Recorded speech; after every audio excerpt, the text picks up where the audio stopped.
This episode is sponsored by a company I've used for well over a decade, and that is 511. I wore their uniforms back in Anaheim, California, and have used their products ever since. From their incredibly strong yet light footwear to their cut uniforms for both male and female responders, I found them hands down the best workwear in all the departments that I've worked for. Outside of the fire service, I use their luggage for everything and I travel a lot, and they are also now sponsoring the 7X team as we embark around the world on the Human Performance Project. We have Murph coming up in May, and again, I bought their plate carrier. I ended up buying real ballistic plates rather than the fake weight plates, and that has been my ride or die through Murph the last few years as well. But one area I want to talk about that I haven't in previous sponsorship spots is their brick and mortar element. They were predominantly an online company up till more recently, but now they are approaching 100 stores all over the US. My local store is here in Gainesville, Florida, and I've been multiple times. And the discounts you see online are applied also in the stores. So as I mentioned, 511 is offering you 15% off every purchase that you make. But I do want to say, more often than not, they have an even deeper discount, especially around holiday times. In fact, if you're listening to this in the months of April or May, 511 days is coming up. Between May 9th and May 16th, you will get 20% off all gear and apparel. And that applies both online and in store. But if you use the code SHIELD15, that's SHIELD15, you will get 15% off your order or in the stores every time you make a purchase. And if you want to hear more about 511, who they stand for and who works with them, listen to episode 580 of Behind the Shield podcast with 511 Regional Director Will Ayres. Welcome to the Behind the Shield podcast. As always, my name's James Gearing, and this week it is my absolute honor to welcome on the show sleep expert Pat Byrne. Now, Pat began his career journey working in the world of health and safety, and it was a tragic accident that killed his young nephew that led him into researching the negative impacts of sleep deprivation in the workplace. So we discuss a host of topics, from some of the asbestos-related death cases that he worked on, sleep deprivation in the first responder community, his work with high-level athletes including the NHL, optimizing sleep, the pros and cons of wearables, sleep meds, the incredible potential for AI in the medical community, and so much more. Now, before we get to this incredible conversation, as I say every week, please just take a moment, go to whichever app you listen to this on, subscribe to the show, leave feedback, and leave a rating. Every single 5-star rating truly does elevate this podcast, therefore making it easier for others to find. And this is a free library of well over 750 episodes now. So all I ask in return is that you help share these incredible men and women's stories so I can get them to every single person on planet Earth who needs to hear them. So with that being said, I introduce to you Pat Byrne. Enjoy.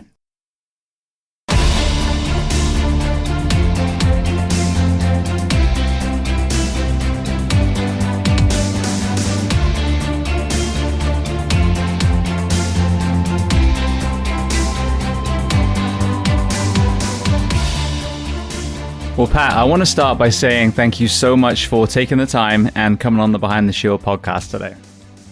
My pleasure. So where on planet Earth are we finding you this morning? I'm in Vancouver, British Columbia. I said this morning, I just glanced at my clock because I realized it's my afternoon now, but it's your morning still. So we're good. It is. It's all good.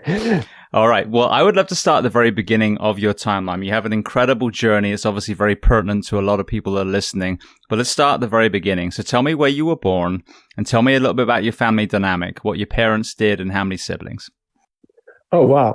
Well, I was actually born in a little farm community outside of Vancouver called Langley. And my father was a building contractor. He's a carpenter. So we moved all over. We moved to another town up north, about 4-hour drive away, called Kamloops. Lived there for a few years. Then my parents moved to a town called Fort Nelson, which is in very northern British Columbia. It's about 1,000 miles north of Vancouver. town of about 1,500 people. So I grew up there, never saw television, had one radio station, literally a 3-room school, elementary school with no running water. We had an outdoor toilet, those kinds of things. That was how I grew up. And then eventually my parents moved back to Langley and worked for my parents' business. And so I have a younger brother, an older sister, and 2 younger sisters. So there are 5 of us, spread all over the world these days. And then after I graduated from high school, I worked in construction for a few years.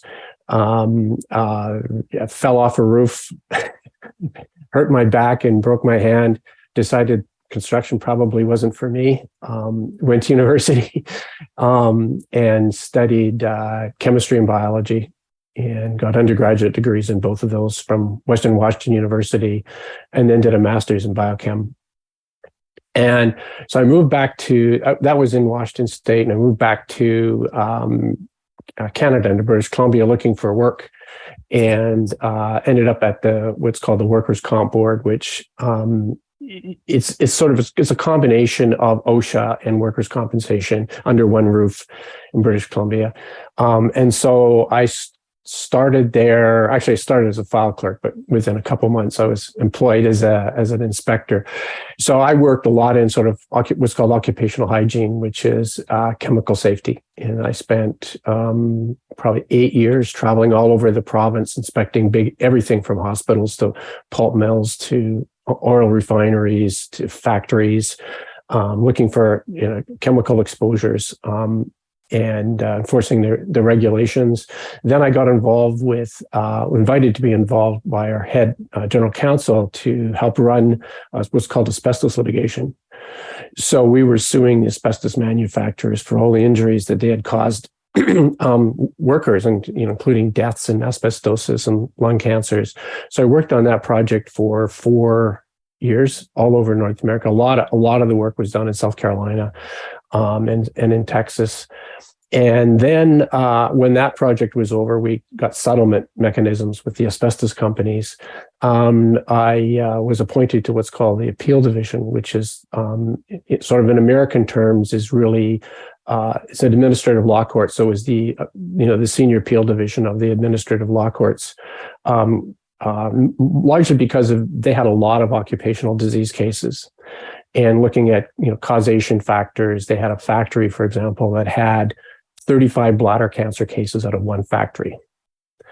And so they needed somebody there to look at causation and which ones are work related and which ones are not work related. So they needed somebody with a science background. Then they sent me to law school. I didn't graduate, but I took night school classes and enough to be able to talk to lawyers in my job. And I sat there on the bench for 9 years, hearing all of these occupational disease cases. Then I decided, I'd been there 21 years, decided to retire from that, and got involved in occupational health consulting. But part of that just had, before I had left the appeal division, I had a young nephew who was a local basketball star. In fact, his job, or his challenge in high school, was that he had to guard Steve Nash. That's no big deal. Yeah, no big deal. And so Steve went off to university and did a great NBA career, and my nephew went off and studied forestry. And within a few months after starting work, he was working very long hours, 12, 14-hour shifts. Driving home one night, Friday night, fell asleep, drove his car off a cliff, and died. And that sort of really changed my emphasis around health and safety. I mean, at that time, I was the Canadian director on what's called the International Board. So it was a NGO of the World Health Organization. And I talked to my colleagues around the world, and literally no one was dealing with fatigue as a health and safety issue. And so I just started that journey. I started looking around, realizing nobody was actually doing it. And I started contacting universities. And military, made some contacts to the U.S. military, and particularly with a guy named Steve Hirsch at that time, who was a Pentagon medical officer who had done a lot of research in this area, and John Caldwell, who was the Air Force head of the U.S. Air Force Sleep and Fatigue Countermeasures Program. And so what I learned and what I learned in occupational hygiene is that if you want to measure asbestos, you want to measure noise, or you want to mitigate the risk from those, you have to be able to measure it. Right? And so there was no easy way to measure sleep and fatigue in the workplace. But what I did figure out was that you could take these old sleep watches they were using in research, and you could take the software that they were using in the Air Force and the Army to measure fatigue in the pilots and in the Army personnel, and marry the two together and create a technology where a wristwatch where you can actually measure fatigue. And so I started a company called Fatigue Science. We developed the very first FDA approved sleep and fatigue watch way before Fitbit, way before all of these things. And it's used mostly in military. It's very robust. You can run a tank over them almost, and they run, but they weren't a consumer model. They're expensive to do that. I retired from there probably 6 years ago. And a lot of my work now is involved with sports, first responders. I do a lot of education work around trying to help organizations both structurally to deal with health and safety issue, or health and safety and fatigue and sleep issues, but certainly individuals as well. Work with a lot of individual professional sports athletes, both in the NBA, Major League Baseball, right across the spectrum. The challenge for professional athletes is they don't want their team to know they have sleep issues. And because they don't get played, I worked with a Major League Baseball player who was a first-round draft pick. And the team sent him over to me because he had sleep issues. And we put him through a bunch of tests and figure out he had sleep apnea. They traded him the next day. So that was a lesson to me, saying I'm not going to deal with teams where they're going to mistreat people who have sleep disorders. So, anyways, that's where I'm at now. So, and a few years ago I wrote a book called Inconvenient Sleep: How Teams Win and Lose. So it's not a bad read. No, well, firstly, thank you for walking us through. I want to go way, way back and then walk through, because there's so many areas that are so pertinent to, what I've seen in my career in the fire service and what I'm seeing from the outside looking in now, speaking to experts, especially in the sleep medicine world like yourself. Very first question, going all the way back. I'm one of five. I grew up on a farm. So I wouldn't say I was having to use the bathroom outside like I heard you talking to Michael Gervais about. But with that being your baseline, what did that do as far as the perspective that you had on the world as you moved back to, one would argue more modern technologies again? I think, again, that was in the 60s. So there wasn't tons of new technology, but certainly in television. And you have I think, a different perspective of how it's used. And you don't grow up, it's not part of your DNA. You look at it as a sort of an inanimate object. My view of the world really was, particularly if you go in northern Canada in the wintertime, it's dark, except for maybe 4 hours of a little bit of brightness. But what you see are literally billions and billions and billions of stars. And you see how huge the universe really is. And so that was my view of the world, is that we were a really small part of this huge universe. And so I tried to take a bigger view of technology rather than going down the rabbit hole and getting into the details of how it's used and worry about those things. It was going, how does this fit into the bigger scheme of life? Well, I feel like we've done a polar opposite of your upbringing now, where we don't even look up from our phones anymore to even see maybe the few stars that are, seen through the light pollution that we have in most of our suburban and urban areas. Oh, yeah, absolutely. And it's interesting you talk about light pollution. I did some work at Stanford a few years ago with Dr. Mauricio Hyan, who's created some incredible AI technology for diagnosing mental health and sleep disorders and things. But he did a study looking at illumination from satellites, showing that in areas where they had high lights in the cities, it was like they had poor sleep. Yeah, and it makes perfect sense. And that's the thing. Yeah, I think of 6.5 years of talking to experts, you can reverse engineer. If we lived as our great grandparents did, you would probably solve 80 to 90% of our mental and physical health problems. Oh, absolutely. We've evolved certainly in the last 100 years from being not largely agrarian, but largely a daylight society to a 24-hour society. And I think and what happens is we end up fighting our biology. So we are what scientists like to call diurnal animals. So we're biologically programmed in our DNA to be awake in the daytime and to sleep at night. Right? We're not like owls and raccoons that are diurnal or nocturnal animals. And so people tend to forget, that they're really fighting their biology when they're staying awake at night. And so what's happened particularly with first responders, and now it's really grown into a whole lot of other professions as well, is that their employer forces them to fight their biology. Right. I mean, I did a lot of work in Western Australia and the outback in the iron ore mines, and they work 7 12-hour days followed by 7 12-hour nights. And then they get a week off. And the week off is they have to fly in and fly out. So there's 2 days of that are flying in, flying out, and 5 days at home with their family trying to actually get some sleep. So obviously there are, a lot of issues around that. But when we talked to the mine management, we said, well, we understand that there are certain occupations within the mine. It has to be run 24/7. You can't shut it down. But do you really need everybody in the entire mine to work 24/7, or to work night shift? You have engineers who are designing things at the mine. They don't need to work at night. Like, why would you do that? And their answer was, we want to be fair to everybody.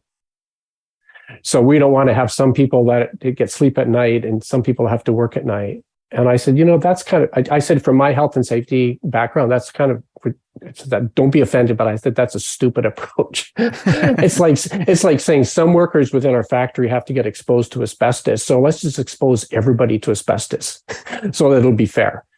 Well, that's what happens in our fire stations. And this was maddening because my last place actually secured budget to redo their toning system, so the alert system. And I had seen a great device where you have these kind of cubicles where we all sleep, but this one was a little box and it had a speaker and an LED strip, and it would just wake you up. And so if you slept kind of roughly in the dorm where your vehicle was, so, the 2 guys on the ambulance here, the 4 people on the engine, then after a few weeks you got used to it, you would wake up the next morning and be like, oh, we had a great sleep. And the people next to you were like, well, I'm glad you did. We were up 4 times. But that was the point, is that you don't wake everyone up. And they went to the polar opposite, still alerted everyone, and then put LED strips in the bunk that would illuminate the whole bunk, saying this is where this one person's call is. So it was exactly what you're talking about. And I was pulling my hair out because the previous dispatch chief had agreed that's a phenomenal idea. He ends up getting fired, and then, I don't know if it was to spite him or what it was, but this is the thing that we face in the fire service. You're not that important to, like the chiefs, to monitor their radios. You don't need to be awake. Awake the big boys and girls that you've employed to do this job that need to go, and let everyone else sleep. You're absolutely right. And I think the foundational issue really is ignorance. And I see that across professional sports. I see it across industry. I see it in with first responders, is that the senior people who are making decisions, and this goes right down to, to the guys with the boots on the ground, they are not given foundational sleep and fatigue training. And so, I've dealt with, some ownership and very senior people in professional sports that are just completely ignorant about the effects of sleep on performance. And one of the things I did, I ended up working with, in the National Hockey League with the Vancouver Canucks. They brought me in. I worked there for 7 seasons. And the very first thing that we did was we had the ownership, all of the front office, all of the coaches, all of the training staff, and all of the players in one room at the same time. And I gave them an hour and a half lecture on sleep and fatigue and what we were going to do for the team so that everybody got the same training, everybody could understand what's going on, and it ran really smoothly. And I've taken that approach to industry as well. I won't go into an industry and train guys with boots on the ground about sleep and fatigue unless their bosses are there or their bosses get separate training so that they understand the issues. And the problem is, the issue is that sleep in fatigue is fairly new with respect to science. Sleep science is new. And so people, even with medical doctors, most of the medical general practitioners get maybe 3 or 4 hours of sleep training in a 4-year program. Right? It's just evolved. And so you have a lot of ignorant people making ignorant decisions because they don't have basic training. And it's like trying to run an army without putting people through basic training. Nothing good's going to come of that, right? And so that's my emphasis now, and certainly in my career, is to try to educate organizations and try to educate workers and people like yourself so that everybody really understands. You don't have to go on Google and look and try to figure out what's real and what's not real. And that's one of the reasons I wrote my book was, although it's more sports emphasized, is to show how much fake stuff there is out there, right? And how to be discerning about what research is real and what's not real. So I think that's sort of the fundamental issue as we learned about sleep and fatigue. I mean, everything we now know about sports and sleep, we've learned in the last decade. Well, and you talked about, it may not be the same because it's sports. Well, this is the problem with the fire service. We have no research in sleep. So I would say arguably the most overworked, underslept profession on the planet refuses to do research on the one thing that's the amplifier for their mental health problems, for their cancer, their obesity, you name it, the things that we all die from. And they just refuse. They'll do research on this nozzle or this kind of fan, but the actual things that are behind so many of our funerals, there isn't. So we have to turn to the military and the sporting community to make parallels, because I get told this all the time. Well, where's the research? Well, firstly, it's common sense. But secondly, if you really need to prove that being awake every third day for 10, 20, or 30 years is not good for you, here's the Navy, the Air Force, et cetera, et cetera. So that's why these conversations are so important. Right. Yeah. So a couple of points there. So one of the things I learned when I was in the asbestos litigation is, particularly with the asbestos companies, they would say, oh yeah, we know asbestos causes cancer in miners, but we don't know whether it causes cancer in carpenters or in welders, because there's no research done on that. Right. And then the research gets done and say, yeah, well, we know now that the carpenters are at risk from asbestos. They go, yeah, but you haven't really shown that it affects office workers with asbestos in it. Right. And so that's really, quite frankly, again, a stupid argument, because the fact is asbestos is a risk and it causes cancer, much like smoking or anything else. And so it doesn't matter. The profession is irrelevant. Right? It's the risk that you're looking at. And there's tons and tons and tons of research around risks to anybody who fights their biology when you're awake at night. One of the great researchers in this area is from Washington State University, Brian Vila, who's since now retired. He's he's written a number of books. One of the early ones was called A Tired Cop.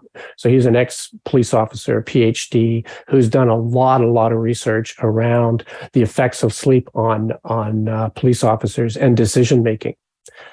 And what he's shown is that when police officers are tired, coming off 12-hour shifts, at the end of those shifts, they make very poor decisions.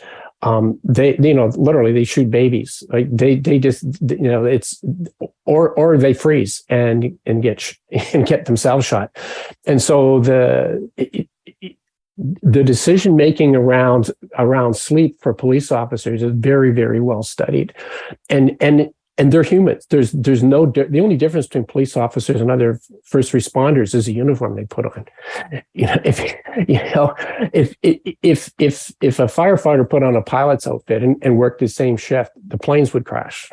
Well, the other thing is the firefighters work a lot more sleepless days than a police officer does, because usually a police officer's week is still going to be 40 hours. It's 12s, which is a horrendous, but an average firefighter in the US is a 56-hour work week. You add the mandatories because they're so understaffed. A lot of them, not every single week, but a lot of weeks they'll work now 80 hours. So this is the thing. We've studied professions that work less than us, but we still won't even apply that, even though we work sometimes double what some of these professions work. Right. So my whole argument around that is not to sort of be isolated in the sense of, treat firefighters, first responders as just humans. Right. These are humans who are up against this risk. I mean, it doesn't matter, if you fall off a 40-story building, it doesn't matter what uniform you're going to wear. Right? Oh, yeah, look, the carpenters are dying. Yeah, but the firefighters, we don't know about the firefighters yet. Let's push them off and see what happens. I mean, it's the risk you need to deal with. It's not the uniform, right? Absolutely. Well, I want to get to some of the litigation side and then walk you through your journey through, from that tragedy through to your exposure to the sleep world. One of the epiphanies that I had recently was, there was a guest on Joe Rogan's podcast called Sad Guru, and I forget what comment was made, but it was something like what Joe had said, well, most people are good. And I think he said, something like, the drug companies or whatever, which there's an element of truth in some of the things that they produce and the impact they've had on our country. But he said, well, they're hurting too, or something like that, or they need kindness too. And I realized that when we look at mental ill health, we look at school shooters, we look at the addiction process and, prostitution and some of these areas that have led a preschool giggling child to some of these wayward paths. But what we don't think about is some of these corrupt politicians, some of these heads of these tobacco companies, asbestos companies. How do they sleep at night? And my hypothesis is, well, maybe that's the mental ill health being projected in that greed. So with your exposure to some of these companies where clearly there was no argument, their products were killing a lot of people and they were making a lot of money from it, did you have any kind of experiences to the kind of people? And was there almost like a mental ill health component to some of those individuals too? Or am I way off? That's a great question. I mean, I don't know the answer to that. I mean, when we sued these companies, we sued them as corporations. And of course, we had all their internal emails and things that went on. And they were just making decisions to make money. So it didn't matter. Right. They knew, for example, they knew in the 20s and 30s that asbestos was causing huge amounts of injuries. And they just chose to ignore it, hoping it would go away. And so it was about solely business decisions to make money and to preserve their company. I mean, if you think about it, if you're an asbestos company and all you do is make asbestos products, and all of a sudden people know that it causes lung cancer and asbestosis and other things, your business is gone, right? And so, as a board of directors, they're there to preserve the company. And so they're not there to look after the workers. That's the union's job. Right? Yeah. So what about when you look kind of reverse engineer the creation of something, was there, and I'll give you an example. I just had Rob Bellot on probably about a year ago now, and he's the real lawyer from the film Dark Waters. So it was the DuPont chemicals that were poisoning the village, the same chemicals that are actually in our firefighter gear and our firefighter foams. But, it seems like a lot of times there is a knowledge early on, even almost in the research process, that these are harmful, and yet they still release them. So you're not even talking about protecting a well-established business by that point. OxyContin is another perfect example. So what were you seeing? Was there acknowledgement of these issues early on in the timeline of a lot of these companies? Oh, absolutely. And part of it is how the government, once the government sort of found out, and regulators are always way behind the curve, and what they did with asbestos was to say, well, let's just limit the exposure to people. It's not like, let's get rid of this product. It's like, let's let people get exposed, but let's just tell them that a little bit won't hurt them. Right. And asbestos went along. I mean, you can follow the regulatory schemes across North America about how they regulated asbestos, and then it was like, well, you can get exposed to, 5 million particles per square foot or whatever, right? And then it went down and down and down and down and down. And now they realize, well, really no exposure is healthy. Right? But it's this combination of, industry trying to preserve their products and the government playing along a little bit because the research isn't there and saying, okay, well, you can still use these dangerous things, but we'll just limit how much people can get exposed to it. Yeah, I know my last place, they did a big asbestos mitigation. If I've got my story right, I don't want to say where it was because I want to make sure my facts are right, but there was a massive asbestos mitigation from this large theme park that was put into this area. I think that ended up catching fire, and this is way before I worked for them. And from what I understand, because one of my firefighter partners who retired, when I was there, so that was the difference in our time in that department.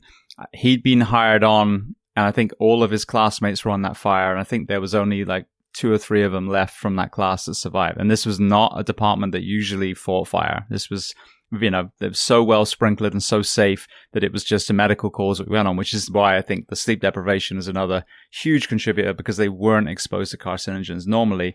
But that one asbestos fire, they always talked historically about how they thought that was the root of so many of the cancers that killed their friends. Right.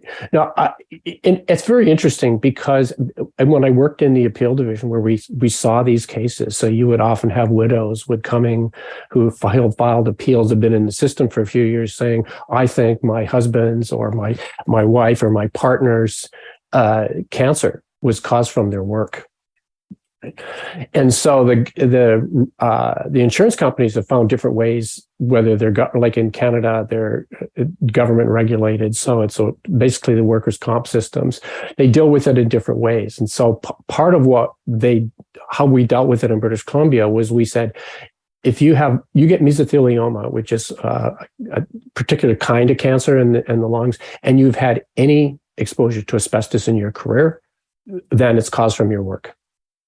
Right. But what's happened is where you have to litigate it, go to court, it's a whole different set of standards, and it forces widows and unions to try to prove that their exposure was caused from work. It's very difficult proposition. And so they end up doing, and what they did in the States was, and I worked with Ron Motley, and a huge firm out of South Carolina that really started all the asbestos litigation. And they looked at not just one individual, but they looked at thousands and thousands and thousands and thousands of workers and filed lawsuits with thousands of plaintiffs. So that the picture, you could see the clear picture that out of all of these thousands of people, look at all the disease that's there. It's not just one guy fighting the companies, it's thousands and thousands and thousands of workers fighting together. And they were very successful in doing that.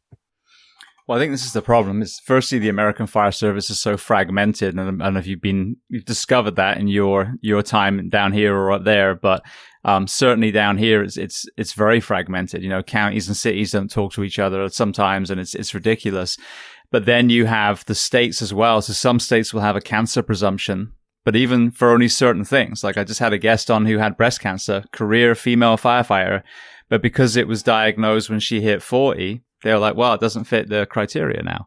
Well, she hadn't slept every third day for, whatever. She'd been exposed to all these things.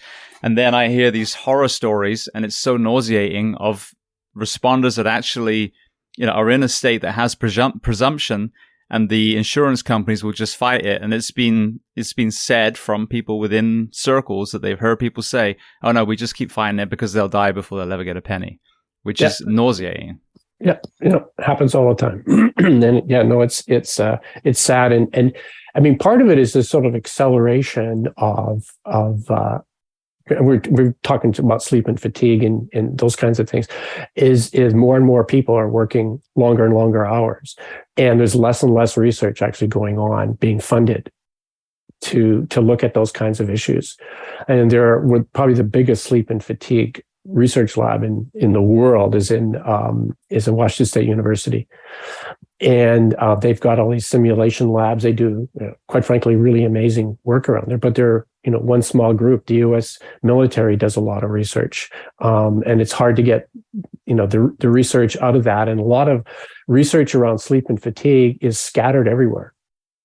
You find it in ergonomics journals. You find it in all kinds of things all over the world. And so it's really hard to kind of pull a lot of those pieces together. But it's one of the things that bothers me a little bit about all the discussion around sleep and fatigue is that people tend to treat poor sleep as a disease. And poor sleep is not a disease. Poor sleep is a symptom. And it's a symptom of many different things. It's a symptom of mental health issues. It's a symptom of work scheduling. It's a symptom of other biological diseases. And so lifestyle issues. And so what's happened is they don't really, it's very difficult when somebody has a sleep issue to be able to figure out what the cause of that is.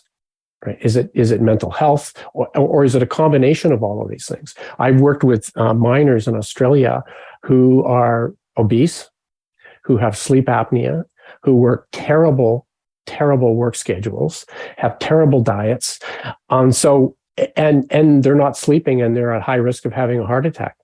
And so, what's the cause of that? Well, everything. Yeah. Well, it's a vicious circle, isn't it? Because once you start, your hormones start getting disrupted.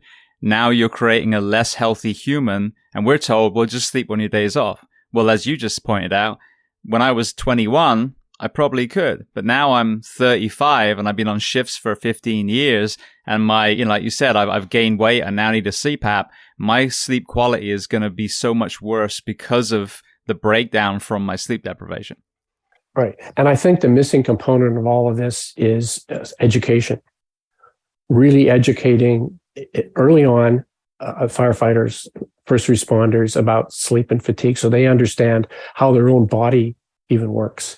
When I deal with professional athletes on teams, I say to them, the people you need to educate are the players in the junior teams, because they need to be educated before they get here. For me, try to change the sleep habits of a guy that's making $10 million a year and got there doing what he was doing isn't going to change very much. He's not going to listen to me, right? But it's the young guys and the young women who are coming up who really need to be taught that. It's not taught in schools. They teach nutrition in school. They teach physical education in school. They teach cooking in schools. They don't teach anything about sleep. And so I think there's a huge gap in our society around that issue. No, absolutely. I want to get into that because I think the front door is really where we force change. But you talked about the tragedy that really opened your eyes to the sleep deprivation element. I have had so many guests from the US military when it comes to the sleep research side, because that is, a wealth of information that I can draw on, because my own industry that refuses to really put any money in that whatsoever. And Alison Brager is from the US Army. She told me that they were, I think was it Fort Bragg? It was one of the forts anyway, where they were doing some of that. I believe it was a special forces selection. So obviously the candidates are staying up all night. Therefore, a lot of the cadre are up in these weird hours. And it was up in somewhere that was, I think it was North Carolina, so somewhat mountainous. And they were literally having people drive off the side of the mountain, the instructors, because they were so fatigued. So talk to me about, the impact that losing your nephew had. And then let's walk through your journey into, really even the front door of sleep research, where it was when you entered, and then where we are today. Sure. And just to back up a little bit, it's interesting you mentioned Fort Bragg. I actually did a fair bit of teaching there around sleep and fatigue issues. And also at Fort Detrick with the U.S. Army Medical Corps there. And one of the things that they changed and was in special forces, they had this notion that you can actually sleep harden people. So you can teach people to be awake long hours and survive. They finally realized you can't, right? And so they actually gave up on that whole concept and are now actually basically teaching people how to get good sleep when they can. right? It's a completely different mindset. But the old mindset will just harden these people, will teach them how to stay awake. It doesn't work, right? So certainly in my journey with my nephew, and he was like 22 years old, and he didn't even drink coffee. Didn't drink alcohol, didn't drink coffee. Just the good kid, good basketball player. In fact, he had when Steve Nash was playing in the U.S. My nephew was he created basketball programs in his community for little kids, and they actually named a sports court for him, which is still active today. Basketball court for little kids, which is the first time they ever did it for a 22-year-old kid. It was so he had was a great kid. Had had a lot of involvement in the community as well. But and so I mean I was not only his uncle, but I was his godfather as well. And so it has, you have this emotional feeling, obviously, when somebody dies too close, and shock for somebody young, it's not expected. But then you sit back and so why was he awake for so long? Like, and one of the things that I learned after a while is that falling asleep is actually fairly unusual around sleep issues, because there's this huge period of time before you fall asleep where your faculties aren't up to par. Right? Sleep's not an on-off switch. You're not awake, you're asleep. There's this huge period of time. And then even when you wake up, you get sleep inertia. So we learned around those kinds of things. And one of the other sort of analogies I learned around this is we probably all played this little game as a kid, sit around and all hold our breath. See who could hold their breath the longest. And finally, everybody starts breathing.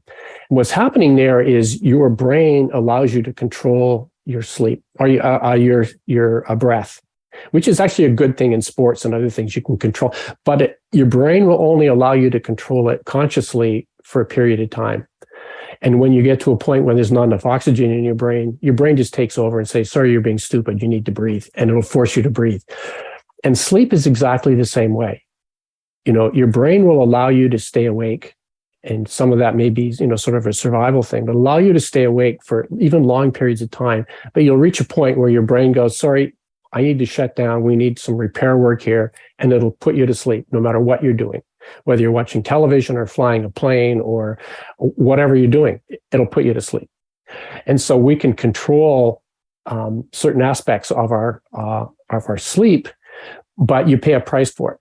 Once you start fighting that, you pay a health price for it, you pay a safety price for it, you pay a performance price for it. And all of those kinds of prices depend on what uniform you're wearing, right? If you're super sleep deprived and you're watching television, you fall asleep, there's probably not too much harm. But if you're having to make decisions about people's lives, or you're flying a plane or driving a train, there's big consequences. And so we tend to see the kind of things you see on the news are the big accidents. You don't see all the small accidents. Right? You don't, and so because it doesn't involve a lot of people. And that's been a real challenge for accident investigators to look at how much, what component of an accident was actually associated with sleep. We had an accident here, literally, I can walk down 5 minutes from my house, where a small plane crashed trying to land at the airport. And it had taken off, it had flown out, and it was losing oil. And it tried to circle back and couldn't quite make it to the airport and crashed. And so they had this big investigation, and all of it was about firefighting, actually, on the plane and fire suppression and the materials. The real cause of the accident, if you read the report, was that the maintenance guy who changed the oil on the plane on night shift had cross-threaded the oil cap. And his supervisor didn't even pick it up, who's supposed to check on those things. And it went off, and of course, the oil leaked off. So what they should have been looking at was the sleep history of the guy who made the poor decision, the mechanic who made the poor decision, and they didn't do it. They didn't even look at it. They ignored it. And that's very true. I've seen that with police officers and car accidents and others, is unless you fall asleep, they don't want to know about it. Well, it's just too... Go ahead. I'm sorry, just jump in because I wanted to ask you that. So we have what's called line of duty deaths. And a lot of times, someone will fall from the aerial, a 110-foot ladder, or there'll be very commonly an intersection crash. Someone will go through. And more recently, when I'm asking some of these sleep medicine experts, they talk about micro sleeps. So every time this has been investigated, they made a mistake, they should have stopped, or, they just fell, or they just got lost in the fire. The more I learn about this side, the more I question. And the same would be attached to the gray area often involved shootings. We have the ones where we completely screw up. That's not even in contention. We have the ones where it's a justified shoot, also not in contention. But the kid that reaches for his driver license and he thinks he's going for a gun, all these ones that with these mistakes. How often have we brought in sleep deprivation into this conversation? Rarely. Right. And that's one of the things I like the research done that Brian Vila's done. I said on Washington State University, it's VILA. He's got some great books, some great research in that area, and it's still being continued even though he's retired. If they don't, because it's too hard. One of the things that I've used in accident investigations is a U.S. Air Force and U.S. Army technology software, where it's a couple different names. One's called SAFTE, which is our fast fatigue avoidance scheduling tool. So what it is, it's you put in a sleep history of someone for the previous at least 72 hours, and it will tell you pretty accurately the range of that person's reaction time. And it's used now by virtually every airline in North America. It's built into their scheduling systems to try to make sure that the pilots are getting the sleep that they need. And if the schedules are too fatiguing, it'll kick them out. But I've used that technology a lot, so I can tell you, for example, if there's that kind of incident, for example, you're talking about with somebody gets shot, you go back and look at the 72-hour or longer sleep history of that person, and I can tell you pretty accurately what range, how much change in their reaction time was there.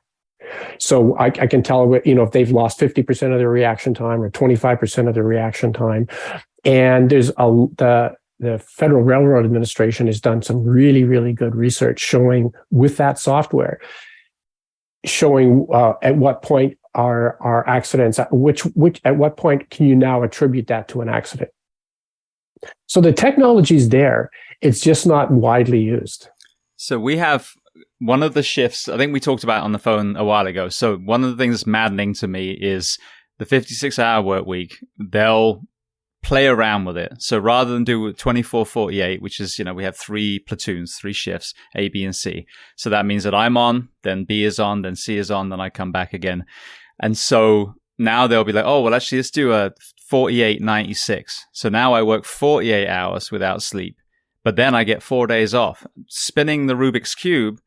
But the Rubik's Cube is never smaller. And this is the problem, is that there's no conversation at all. Like, why are we working our responders the amount of hours per week? Why are we not giving them more time off in between shifts to allow them to get as close to, normal again as we can? Talk to me about, I know we're kind of, just spitballing a little bit, but when we hear about sleep deprivation, I hear the same statistic. 24 hours without sleep is like blood alcohol 0.1, which is a great stat. But I'm assuming those people in those studies had slept well prior to that. Now, Absolutely. They're talking about men and women that haven't slept for 20, 30 years. What cognitively would be the decline if you happen to kind of punch in the numbers? If someone had been on a 48-hour shift, a lot of our emergent calls happen at night, whether it's bad car crashes, fires, etc. So let's say 40 hours, 42 hours into a 48-hour shift with no sleep. What would be the increase in likelihood for mistakes in the meds that we push? Or Yeah, huge. I'd have to put it through the software to give you the exact number, but the technology exists. And so what you do is you put in the sleep history, and it's not just the sleep duration, but it's sleep quality. And often sleep quality is more important than sleep duration. So one of the things we did with that sleep watch that I invented created was to import that software into the sleep. So you could wear a watch, much like a Fitbit or anything, but it also puts it through that software, and it'll give you a real-time fatigue score. And it'll tell you, you can look at the watch. They're available, commercially available today. You can look at it and it'll tell you not only what your fatigue score is, but if you don't get any more sleep, it'll tell you where you hit the point where you're at a serious accident risk. The problem with industry using that technology is, and particularly in your area, what do you do with somebody who's mid-shift and they're saying, in 2 hours, you're just way too tired to be doing anything. You're at a high risk of an accident. So I've had a lot of discussions with Brian Vell over this. Him and I used to travel literally all over the world. We lectured together in Malaysia and all over North America. Is insurance liability. Employers don't want to know, even though the technology exists to measure this in real time and to help people, they don't want to know, because if they know, they have to take action. And they're short-staffed and they don't want to take action. And it's one more thing on their plate. So they'd rather be like the monkeys with the hands over the eyes and the ears and the mouth and do nothing, and download all of the responsibility to the individuals. And that's one of the discussions we had around police officers, particularly in LA, that Brian had worked with, is they saying, we don't mind if you use these watches, but it's your responsibility. We don't want to know what the results are. So I want to put something to you. A person, especially a person who spends certain days of the week in a religious building and then comes out with goodness in their heart, you would assume that they would be deeply invested in the well-being of their people. Let's say hypothetically that isn't enough in the world. It is for me, but a lot of people that I've met that run these organizations, that doesn't seem to be enough, which blows my mind. But anyway, that aside, because firefighter funerals is what made me start this podcast. That's how horrendous I think that it is to lose someone. So the other side is, I keep hearing people, well, you got to show the financial savings. You have such a unique perspective in all these litigations. The shortcuts that were made at the expense of the health and even the lives of the employees. Talk to me about, is that a false economy? And if so, is it actually better to invest in your people properly? Would that actually save the business a lot of money longitudinally as well? Oh, great question. I think you hit the nail on the head here, which is it actually does save money and it saves lives. And in fact, the origin of that software I talked to you about that Steve Hirsch created when he was with the Pentagon was designed initially as an economic tool to show the military that they can actually save money by reducing fatigue levels. It wasn't invented initially as a risk mitigation tool. It was invented as an economic tool to show them they could save money. And so, yeah, that's the whole purpose of it.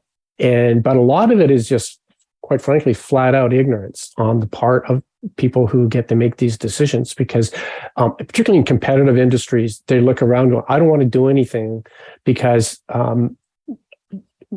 my competitors aren't going to do it, and I'm just going to cost me money, and so I'm going to lose out. I see that in the trucking industry all the time. The trucking industry across North America works on very small margins, and one trucking company is not going to do very much around sleep and fatigue because it costs them money, and they have to compete with the guys that aren't doing it. Right. And so you get regulators in there who are trying to regulate it, and quite frankly, they're doing a very poor job of it. They, as a regulator myself in the past, you try to make things easy for yourself, and so you create these hard boundaries. Say if you cross, it's like speed limits. You cross this boundary, you broke the law, right? And that just doesn't work very well for sleep and fatigue issues, because a lot of it involves training. A lot of it involves personal medical issues for people. How do you do sleep screening? Do you do mental health screening? How do you help these people? It doesn't matter what schedules you put in. If somebody's got sleep apnea, even if they're working day shift, they're at high risk. Right? And so, it really starts with dealing with individuals as human beings and saying, we're going to put you through these stresses of working night shift, which is fighting against your biology, but let's get you in the best shape we can to do that. And let's minimize the risk as we go along. So let's do sleep screening. Let's give you education. Let's do mental health screening. Let's do some monitoring with you. Let's put some resources in there to help you. They just don't do that. They're not there yet. Yeah. And I think with the resources, it's just simply manpower, or person power, whatever the term is these days. And money, but it's money. Yeah. Right. Yeah. But that's the thing. So when I love that phrase, and I always butcher the term, but something like, plant the seed of a tree under which the shade you'll never know. And the problem is what I see in the fire service, that's all I know as far as, intimately, is that person, whether in the city or county council, whether they're in the chief position, they want to look good in that budget year. They want their Christmas bonus or whatever they're getting that no one else sees. And so they're not investing long term.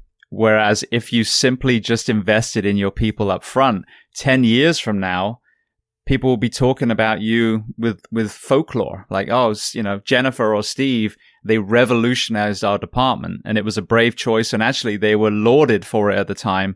But now everyone's loving it because not only are our people so much healthier and the mental health crisis come down and we've got a fitter workforce, but now we've got extra budgets to reopen fire stations and buy more engines.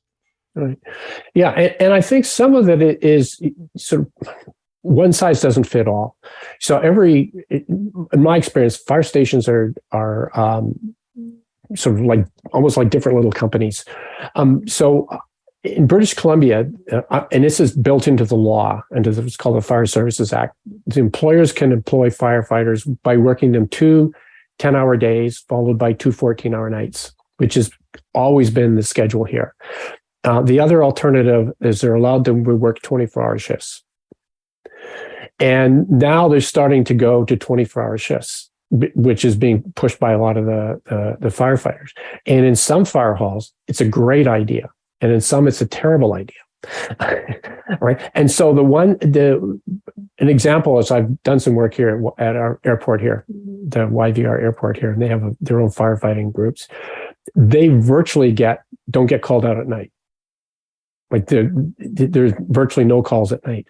So working 24-hour shifts is great for them because they've got beds. They just sleep at night, right? And it's like working day shift, but you're sleeping there instead of at home. It's a great idea rather than jerking them around with their circadian rhythms, working 10-hour days here and 14-hour nights. It's a way better system. But for other fire halls where they get called out a lot, because there are a lot of them are first responders in downtown, it's a terrible idea. These guys are awake 24 hours and not sleeping, right?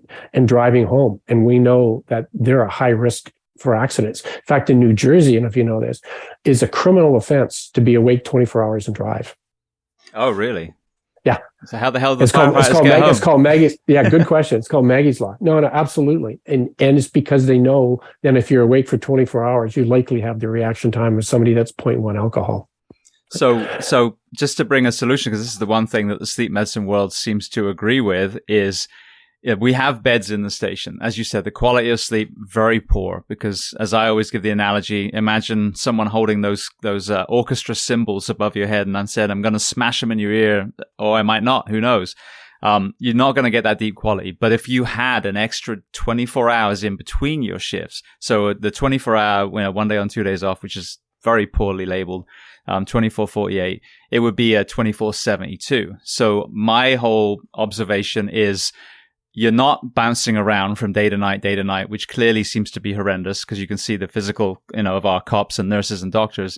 But you give these responders one more day, which brings it down to a 42-hour work week. And that's what blows me away is the people in the offices making these decisions go home at 40 hours. But the people that they're telling to stay in the station, as we said, is 48, 56 and beyond. Yep. All economic decisions. Yeah. So again, investing in your people. Yeah, no, absolutely. And understanding that, it's like saying, I don't want to spend any money to take the asbestos out of this building. I'll just let these guys work here. Right? You don't want to you don't understand the risk. Or if you do, you don't want to do anything about it. So I want to flip it around completely. We've talked about kind of deficits from sleep deprivation. You work in the sports world as well. Like you said, a lot of the main arenas that everyone's familiar with and all these different sports. Talk to me about what you bring to those athletes and what are you seeing as far as the correlation between sleep and then performance and also injury mitigation as well. Yeah, it's very interesting. So the leagues are all different. So in the National Football League, they play now 17 games, not at night, once a week, right? So they have, but in the teams that I've worked with, I guess I worked for the Seahawks and worked with some East Coast teams as well, is again, it's education. So once you sit down the management and the players and the coaches and say, okay, here's how sleep is affecting your reaction time. When you get back after Monday Night Football, you fly back to Seattle or wherever you fly back to LA. Why are you getting them up at 6 a.m. for meetings? Oh, we've always done it that way. Well, don't do it that way. Like you have options. So some of those things are easier. In the NBA and in the National Hockey League, they play 82 games, 41 on the road, 41 at home. And they play a lot of back-to-back games. And so we know the players are going to lose sleep on those back-to-back games. So there are things that the team can do and the players can do to mitigate that. One of the things we did, we went through the schedule with the Canucks, for example, every year, and we figured out which of those back-to-back games where they were not going to get much sleep because you finish one game at 10, 11 o'clock at night. You have to load up, pack up all your stuff, get on a plane, fly to the next city, get to the hotel, get to sleep, get up and play a game the next day. So one of the things that we did was we worked with the entire team. We worked with the PR people. We worked with because the players have to give press interviews after the game. We worked with the players. We worked with the equipment guys, which is the slow part, having to gather up all this equipment and get it on a plane, get it on a bus, get it to the plane and get it out. So coordinating all of those kinds of activities. In the past, it would be after the game is over. It's often 3 hours before they're in the air. We got it down to an hour. So it gave the players 2 extra hours of sleep and it made a huge difference in their performance. You could see it. And even the management said this gave us 5 extra wins a year, right, to do that. So there are, NBA is a bit different. Although the schedules are the same, the NBA tends to play the same 5, 6, 7, 8 players all game. Right. So physically, it's just a different game, but they have a lot of the same issues. These guys aren't getting to sleep till 2 or 3 o'clock in the morning, having to get up and play. The research around injuries is kind of interesting. There really isn't. I think intuitively people think that if you're sleep deprived as an NBA player or whatever, there's going to be increased injuries. The problem is we know that's true in industry, but we're not sure about sports yet. There's just very little research because of they just don't do that kind of research in professional sports. And so we don't really know. People say, yeah, we think there is, but we certainly know in industry, higher fatigue results in higher accident risks.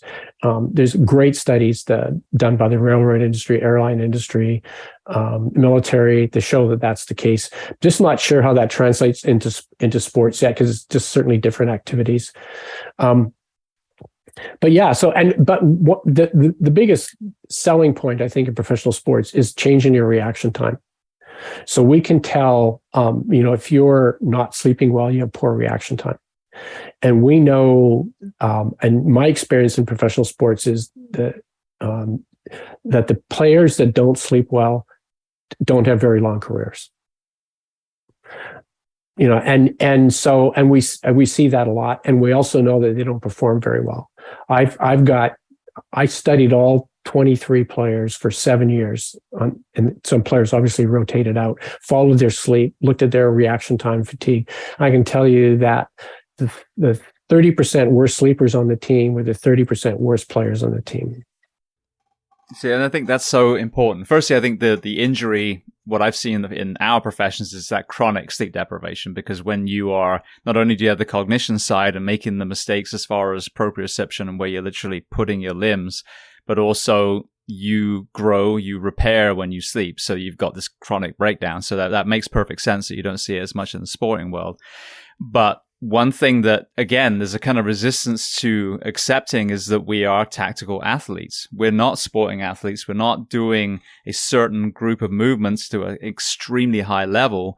But especially in the fire service, we're jack of all trades, master of none. But with the law enforcement, and you talk about reaction times, that could literally be, shooting the right person, shooting the wrong person, getting your shot off before someone tries to kill you.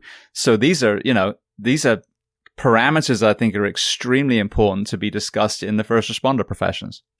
Absolutely. That's why I'd encourage people to read Brian Villa's research. It's really, really great stuff around that. But there's a big difference too between professional athletes and first responders and firefighters is recovery.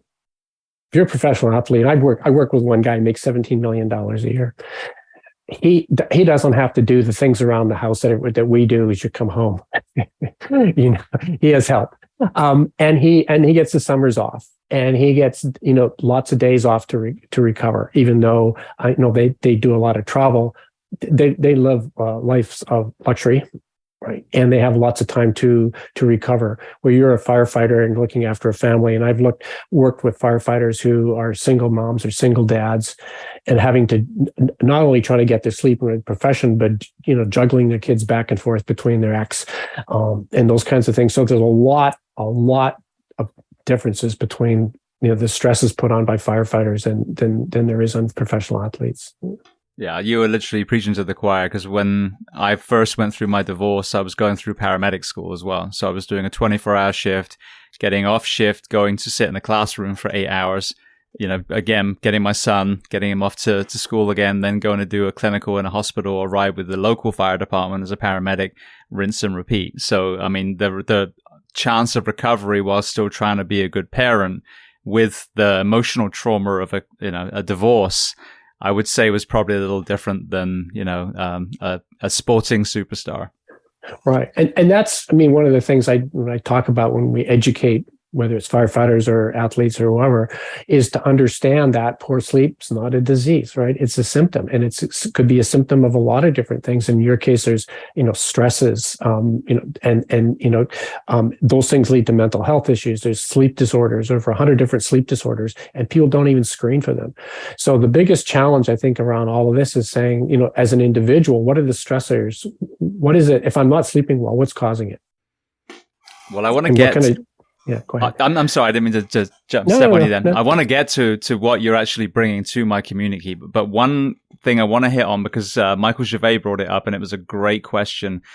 And it's something I've observed in myself. And I've been out the fire service now for 4.5 years. And I just went on a round the world kind of research / fundraising thing with a bunch of special operations people, and got to recreate what would be the emotional, physical stress, and then the sleep deprivation, circadian rhythm changes that are exposed to a lot of our men and women in uniform. And it put me way back. And it really was very haunting, as I was like, my God, that was such a great way of me seeing how much more acute that felt from a well-rested state. Now I go to sleep every night, to what I perceived I was then. So Michael asked you about baseline, and can the brain trick you into thinking you're okay when you're actually way below par? And so I want to revisit that question, because that's pertinent to so many people listening. That's actually a great question. And the short answer is yes.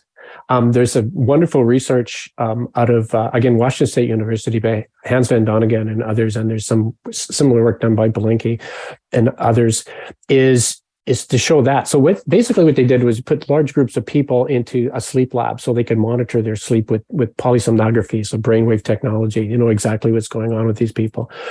And every few hours they had to take what's called a reaction test, simple reaction test. So it's called a PVT, a psychomotor vigilance test. So a little light shows up and you hit a button. So you can fake being bad, but you can't fake being good.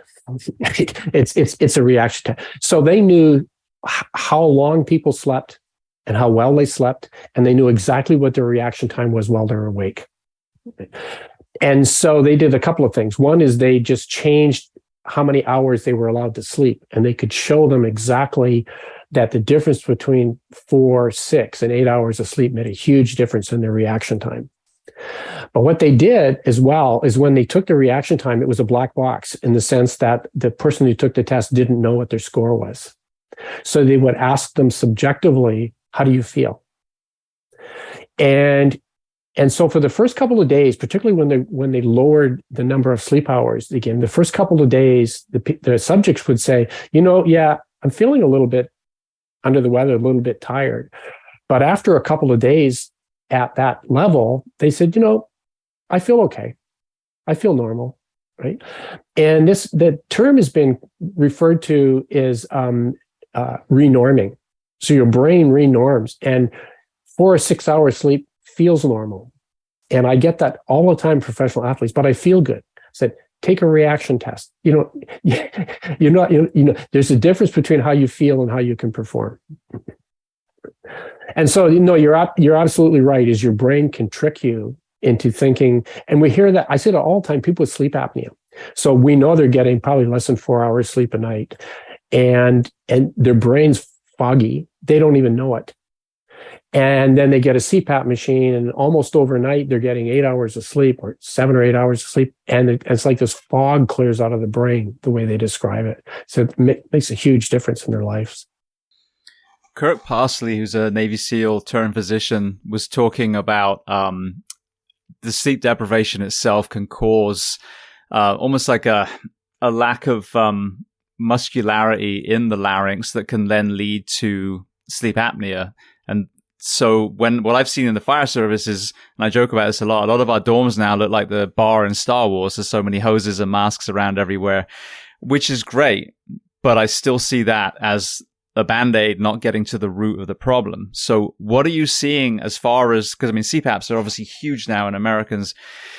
Is that something that someone is doomed to have the rest of their life? Or can that improved sleep along with weight loss actually get to where they don't need that anymore? Right. So, first of all, one of the things I like to say is that nothing good comes from poor sleep. And sleep apnea is one of about 100 different sleep disorders. But it's kind of the poster child for it. And the reason it is because somebody invented a CPAP machine and they get to sell them like crazy. Sometimes they overprescribe them because they, quite frankly, and I talk about this in my book, they get kickbacks isn't the right word, but they get a benefit for prescribing it. And so sometimes that's overprescribed and they don't often follow the people. And so there are different causes of sleep apnea. And we're talking about, and so some of them are just jaw structure. I talked to the head of our sleep research here out at the University in British Columbia, and he told me that a lot of his patients now are actually middle-aged Asian women because of their jaw structure. And it's their jaw structure as they age that's causing sleep apnea. Versus, which we say in the National Football League as well, obesity, which again, it closes off your throat. Those things can be dealt with. And there are laser treatments that can be dealt. So there are many causes of sleep apnea, and some of them are more curable than others, and they don't all need CPAP machines.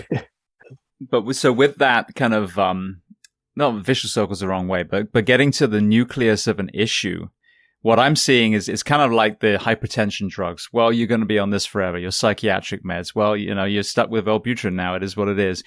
To me, if you are able to address someone's poor sleep, whatever, and the CPAP happens to work, I would hope there'll be a conversation, just like with prescription medication. The goal is to get you off this in X amount of months, a year, whatever it is. So, talk to me about the actual application. Like, what are some of the things that people can do once they start sleeping better to improve the chances of not needing to be strapped to a machine when they go to bed anymore?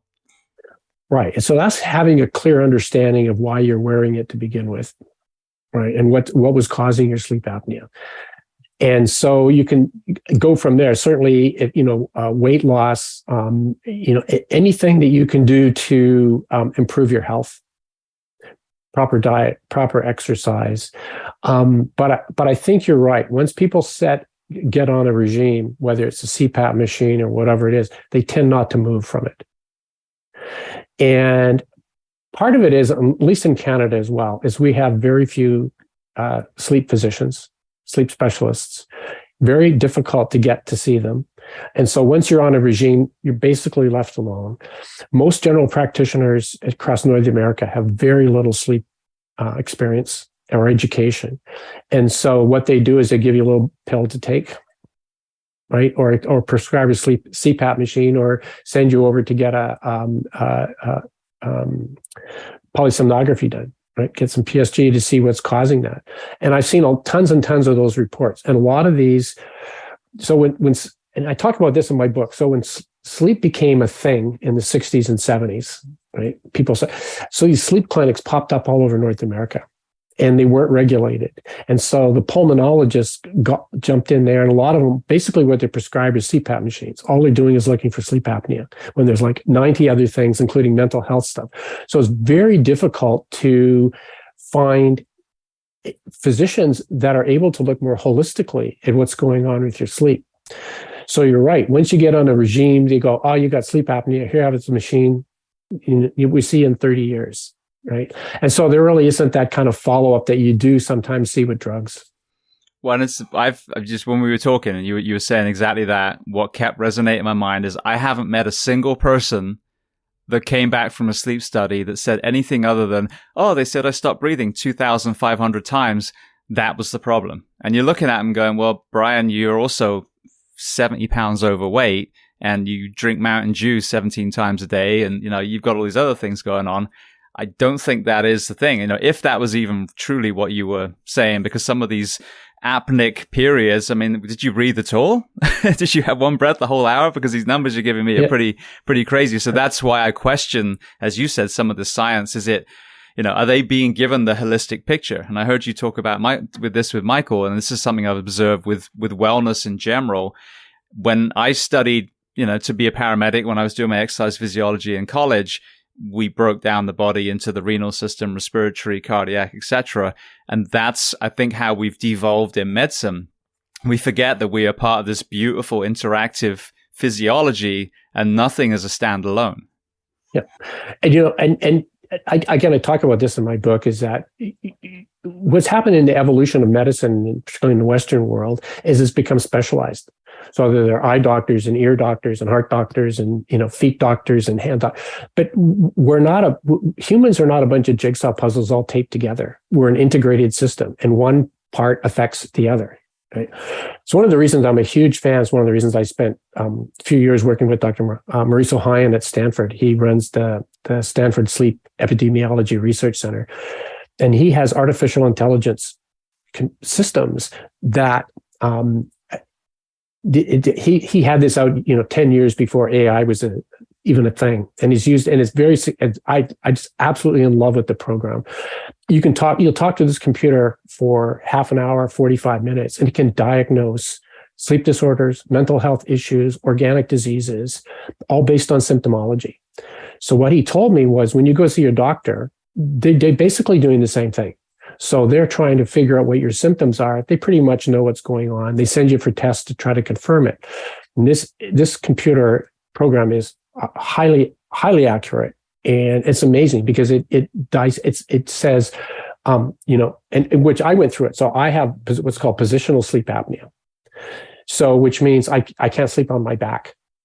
If I do, then I wake up with sleep apnea. So I have to sleep on my side. So there's those kinds of different forms, and it'll also diagnose depression, ADHD, whatever you have, any mental health. It gives you a picture of what's going on totally within your system, and he's used it for epidemiological studies all over the world. And he's a longtime professor at Stanford University. This guy is a medical doctor. He's a psychiatrist, neurologist, and he has PhDs in biology, mathematics, and computer science. Oh, so he struggled in school then. Yeah, he's a slow learner. But putting these things together, but again, and I've talked to him. I said, why can't individuals? And he has allowed me to access this for athletes, individual athletes, which has been a great lifesaver for them, because we can tell right away like what's going on with some high level athletes. Is the medical profession are scared to death of him because on that system, because it takes away, essentially you can get on the computer and and get diagnosed, and you don't need to jump and see 10 different specialists. Right? And so the technology is evolving, and our society will change. But and my view of this is that a lot of these things, including the medical profession, are engaged in their businesses, right? And so they have huge economic interest in not changing very much. Right? So you have these sleep labs that prescribe CPAP machines. They're not going to change. Right? You can his system will diagnose your sleep apnea in 20 minutes talking to the computer, which is more accurate than the current systems are using. Right? For a few $100s instead of a few $1,000s. But again, it's all economics. And unfortunately, in the medical profession, is really gotten entrenched into older technology. That's amazing, because I mean, that's what we are really, is we're trying to critically think by regurgitating things that we've learned. But rather than being threatened by that, what an incredible tool that we could use alongside the human diagnosis and actually allow us to, for example, the physicians, to actually spend the time with the patient. Because this is the problem I see. I mean, we demonize medicine a little bit, and obviously there's elements of medicine that is incredibly successful. I mean, trauma surgery and, pre-hospital medicine, and there's drugs that work phenomenally well to save lives every single day. But our doctors get this minute window with these people, so they end up being this kind of prescription pad. So imagine if we could combine the kind of the factual critical thinking element through AI with the human bedside manner element of the doctors of yesteryear again, we could maybe kind of revolutionize medicine rather than be threatened by it. No, absolutely. And so what happens when you go to see your GP, they have to not only figure out what's going on with you, diagnose you, and then prescribe some treatment. But one of the things we experimented with a bit at Stanford was where doctors would ask their patients to go online, we gave them some codes, they could go on, they go through that system. So when they showed up at the doctor already knew what was wrong with the guy or woman, right? They already knew the diagnosis. And they would ask a few questions to confirm it, but then they could spend their time on treatment. Love it. Yeah. I've just been exposed to, I've been told literally, James, if you don't get into AI right now, a year from now, you're going to be left in the dust. So I just bought a program to help with this side, but that is the future. And obviously when we hear of AI, we see creepy robots and all that kind of stuff. But there's so many applications where it can collate all the wisdom, hopefully ancient wisdom as well, and be an adjunct to the human side, not a replacement for it. Right. And part of it is breaking down the long-time barriers, particularly in the medical profession, about who can do what. Right. And so we're starting to see, because of, and certainly in Canada, we don't have enough physicians. And so they're getting nurses to do some of the work that doctors used to do, we're getting pharmacists to do some of the work that doctors used to do. So they're slowly starting to break down some of these artificial barriers where everybody, within their profession, they can only do certain things. So now, certainly in British Columbia, pharmacists can prescribe certain drugs by themselves. You don't have to go see a doctor because you can't find doctor either around. So it's coming. It's slow. And part of it is, and one of the fear in the medical profession, and I have a little bit of this fear as well, are people who self-diagnose without getting sort of an outside opinion. And that's one of the things that I think that folks at Stanford were worried about too. You don't want to go through the system and have a computer tell you you're bipolar. You need some counseling, you need some guidance, and so if you have sort of self-diagnosis without treatment, it can be a disaster. Yeah, well, we see that as paramedics. It's called WebMD. Yeah. People tell us they're dying Google. from God knows whatever. Yeah. All right. Well, then you talked about, the presentation and the knowledge that you bring to the first responder profession. So talk to me about what people can find in the book, Inconvenient Sleep, and then what are some of the pillars that you discuss to the men and women in uniform? Well, the book itself was really written out of my frustration, and I co-wrote it with my daughter, who's a sports lawyer and former athlete. It is really out of frustration, trying to give some baseline data and some understanding to coaches and to athletes we see people quoting all kinds of research, and they have no idea that the research is just complete crap. Right? It was, we should use these cold water baths. Well, it was done on, 5 rugby players in Brazil 20 years ago. Yeah. I mean, it's that kind of thing that sleep research has exploded, and it's not all of it is good. So we try to give them some guidelines around how to interpret research and how to, and what works and what hasn't worked, in our experience. And again, education by itself. And one of the analogies that we use with professional athletes is, I can go in and talk to you about sleep, but that's like me going in and talk to you about getting into shape and then walking away. So here's all the great things you need to get. It doesn't work with athletes, right? You need to provide equipment. You need to provide hands-on training. You need to provide some goals. You need to help them monitor it, right? If you want to get into shape, you can do that. But with sleep, basically walk in and say, yeah, you need to get more sleep. Here's how you do it, and you walk away. Right? So I try to say you need to start treating sleep like you treat physical education, right? Getting into shape. And that goes to the same thing about habits. So if you're a professional athlete, you work out for the most part year round. Right? And we see that they don't always get into the same kind of good sleep lifestyle habits year round. Right. So we're trying to say, you want to make yourself a good athlete, and a sustainable career, is you need to treat your sleep habits exactly like you treat your physical conditioning habits. So that part of it, I'm sorry, I've forgotten the second part of your question, around the pillars around first responders in the military. And it really comes down to exactly the same thing, right? It's treating sleep not as an adjunct thing, but as a primary component of our health and our health, safety, and mental health. Right? And to get into the kinds of habits, I call it sleep resilience. I have this argument all the time with other people who do what I do in the profession, and they call what's called sleep banking. So they say to professional athletes and Olympic athletes, you need to, before a big event, you need to bank sleep. Well, you can't bank sleep. Right? We're all operating on a deficit anyway, so we ain't banking anything. We're still trying to catch up. No, but that's exactly right. So they start with the premise that you don't get enough sleep, and they're saying, we're going to accept that. We're not going to try to encourage you to constantly get good sleep. We're just going to accept your lifestyle or whatever's going on. And so you need to just really focus in on trying to get up, catching up on your sleep a week before an event. And my argument is you're tackling the problem the wrong way. You need to start treating sleep, if you want sleep resilience, so that, even if you're anxious the night before a game or you miss some sleep, it's not going to overly affect your performance. It's much like if you're a professional athlete and you have to fly to a game and you miss a workout, it's not going to hurt your career that much, right? And so we need to start treating sleep as exactly the same way, as a really important component of our health. Health, safety, and well-being.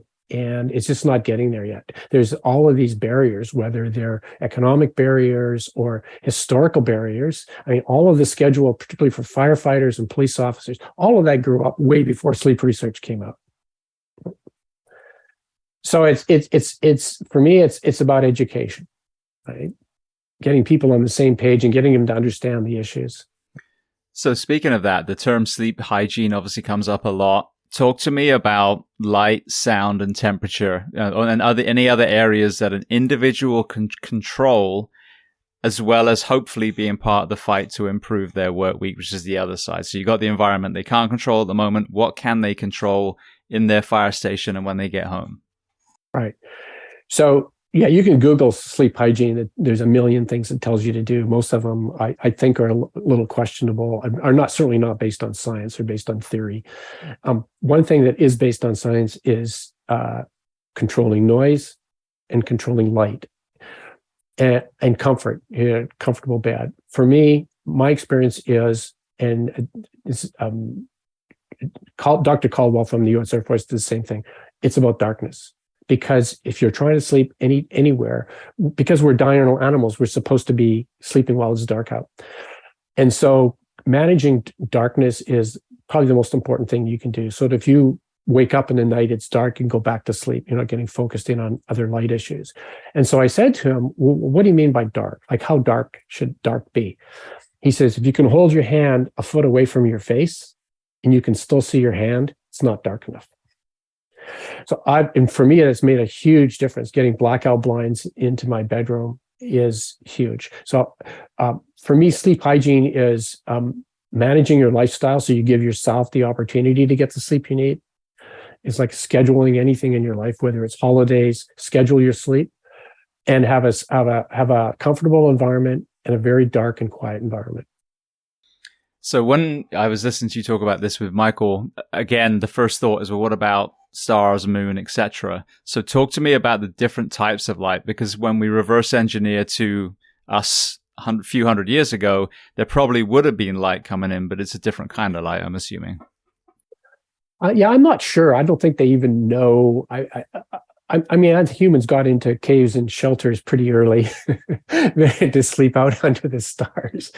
But it is definitely artificial light now is different, and certainly we know now in the different spectrum of light that it's actually the blue light that's so. And the reason you want to avoid light, part of it is not just that it wakes your brain up, is that it has to do with the production of melatonin. So when it's dark out, your brain produces melatonin that helps you fall asleep and stay asleep. And when it's light out, it reduces the amount of melatonin that's being produced. So there's the kind of a awareness of, if you wake up and it's light and you're kind of trying to wake up and see what's going on kind of thing. But it's also the hormonal thing with melatonin. So you talked about sound, you talked about light, and I've got like tape over my fire, smoke detector on the roof. And actually, I'm going to buy blackout blinds, but I want to get the ones. There's actually a curtain rail that you can automate, because I want to wake up with a natural light, so I don't want to be, oversleeping and groggy as hell. But the one other thing that I hear a lot is the temperature, and they say about 67 each side, which observationally I feel is also a factor for me personally, because if it's any warmer than that, I start to feel warm in my bed and not sleep as well. Yeah, I think you hit the nail on the head there as well. Is that sleep is very personalized, and so all of these sort of temperature and comfort ranges and things around sleep time are very, very personalized. And some people sleep on a soft bed, some people need a hard bed, some people need this temperature. So it's about body awareness, really understanding what you need for your body.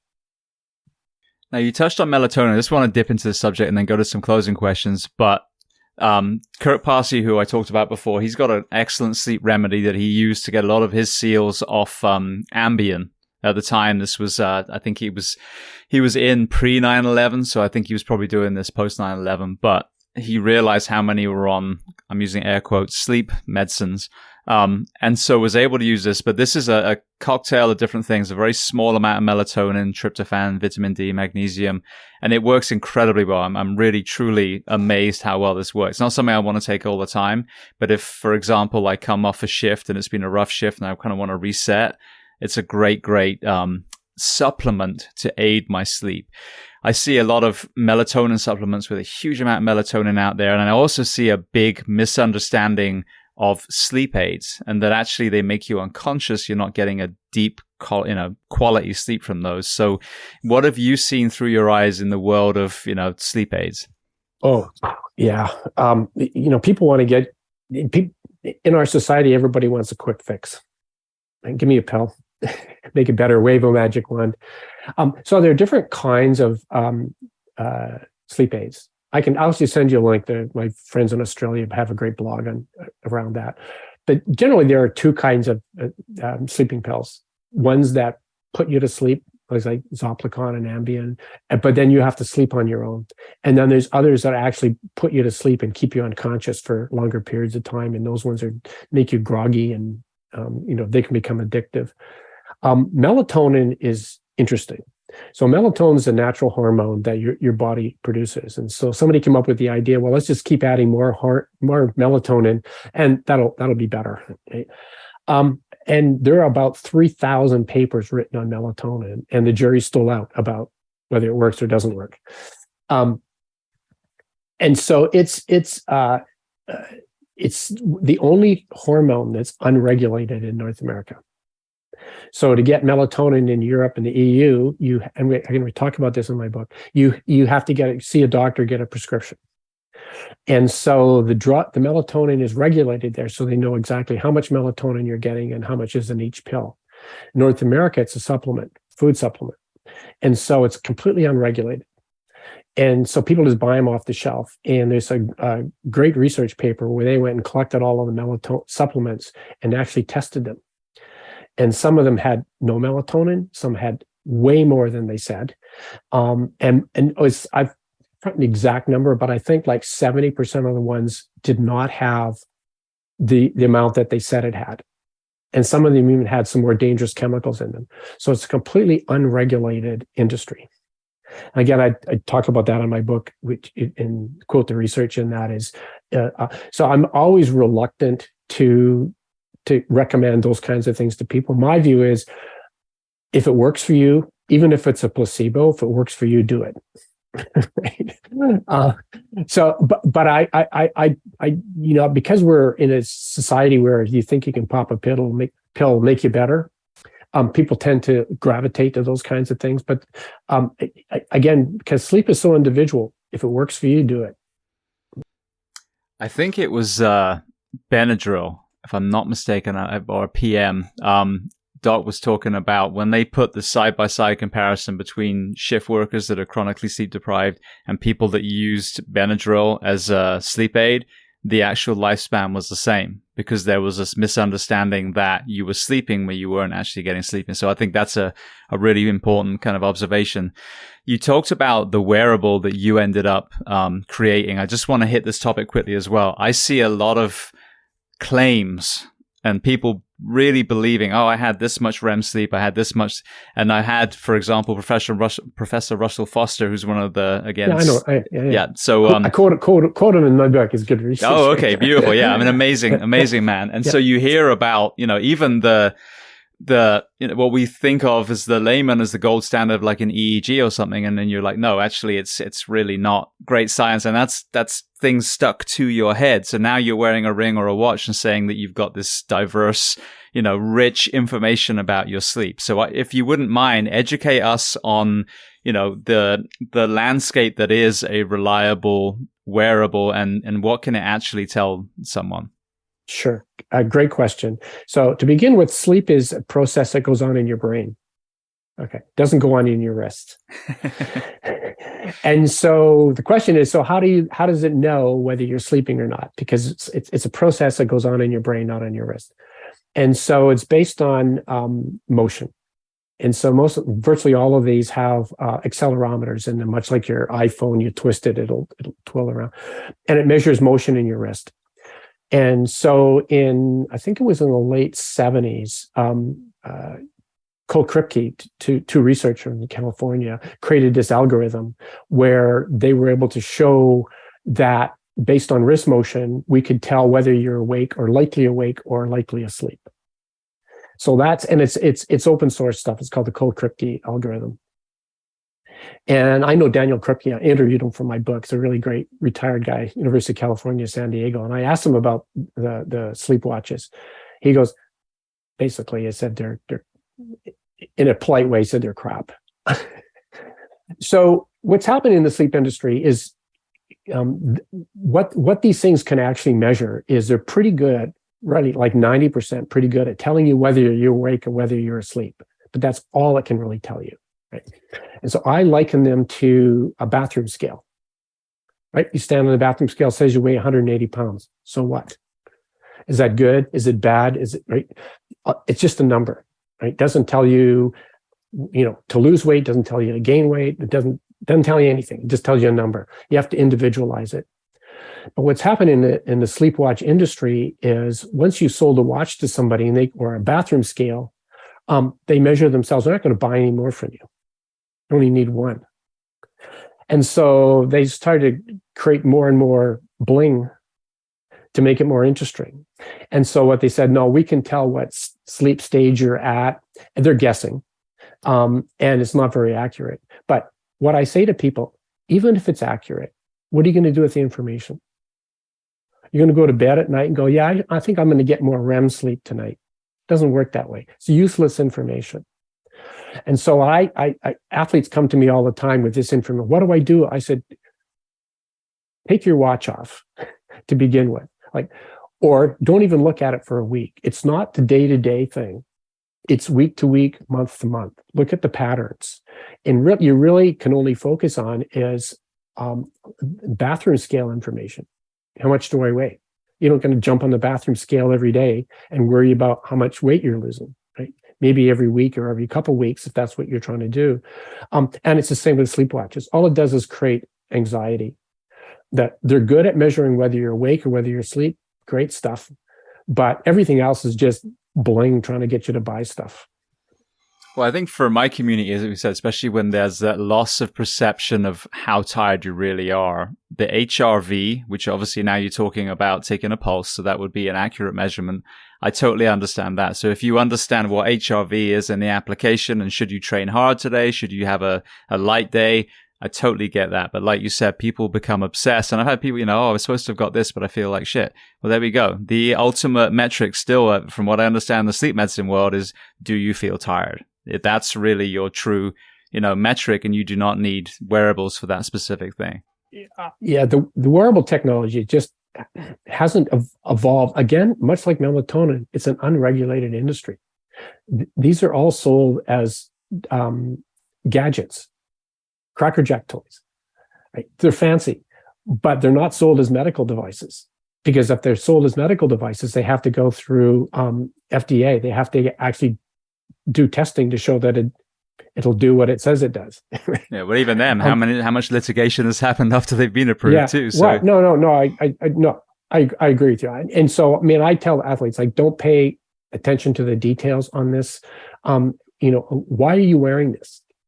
What is it that you want to know, right? You want to know week to week, month to month, how well you're sleeping. You don't need to measure this every day, right? Get into a schedule, right? Organize your sleep in a way that, you schedule it.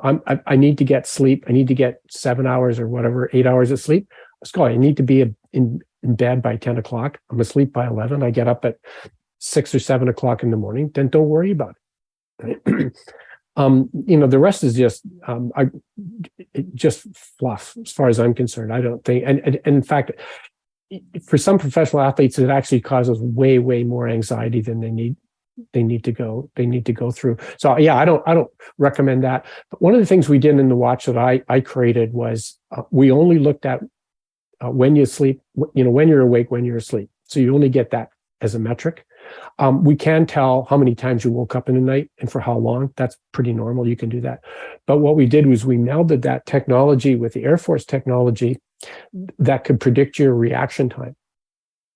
So you can get some of that with HRV if you really know what you're doing, but it's really basically the same thing. You can tell, you can say, and we know from a lot of the research in done by the U.S. government, particularly FRA and others, is we can tell where those limits are. We can tell, and you can tell yourself, I'm about to hit the wall here, right? And I'm at a high risk of an accident. So that's the technology that we built, and that's how it's being used today. But the rest of the stuff about REM sleep and deep sleep is just marketing. So one more area that I should have asked you earlier, and I want to make sure I squeeze it in: the impact of caffeine on sleep and the impact of alcohol, because I think it is probably the most widely used decompressor, even though ultimately biologically having the reverse effect. But so many of us unwind with alcohol. And then I've become more and more aware of the detrimental element on my sleep personally if I drink the night before. Right.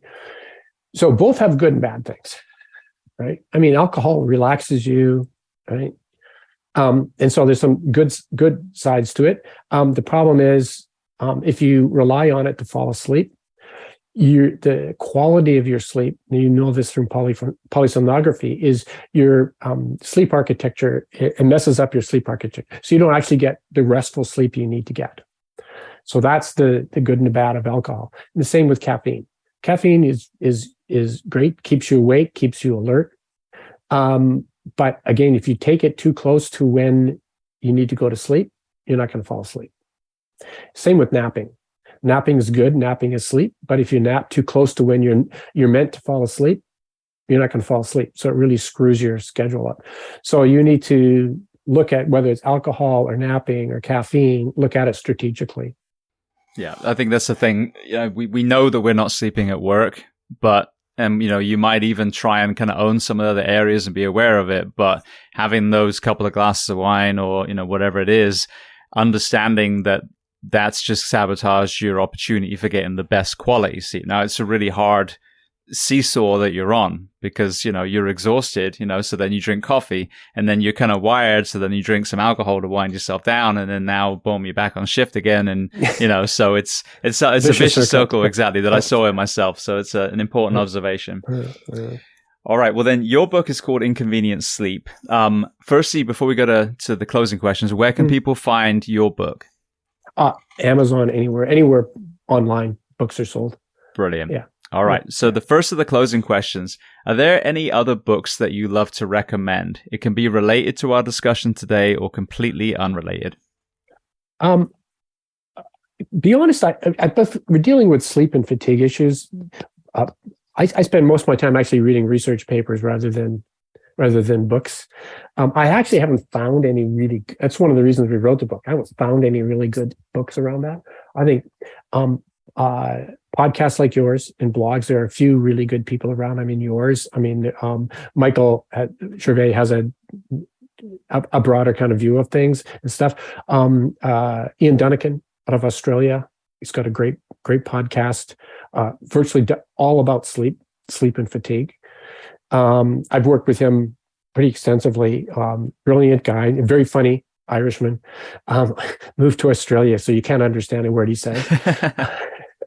But brilliant. So I would recommend, particularly because things happen so fast and they're so new in our society. Time it gets into a book, it's outdated almost, right?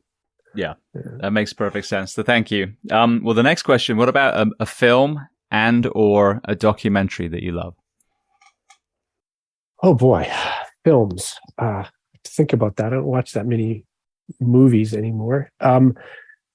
I think I'd probably date myself because it's really kind of older ones. I like movies that follow people's lives, right? And there's just so many of them. I like.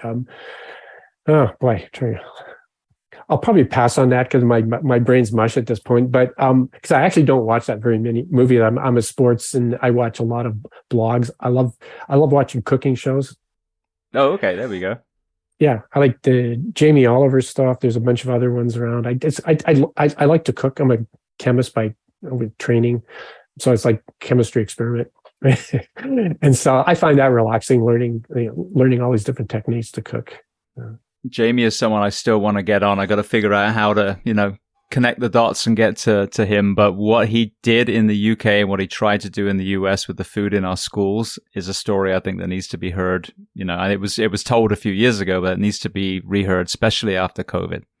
Right. And I think that's one of the things I like. I like his style. I like the diversity of the cooking, but I like that he has this sort of educational aspect to what he's doing. And he wants to help move society forward in terms of nutrition, right? And what works and what doesn't work and how easy it is to actually cook good nutritional food.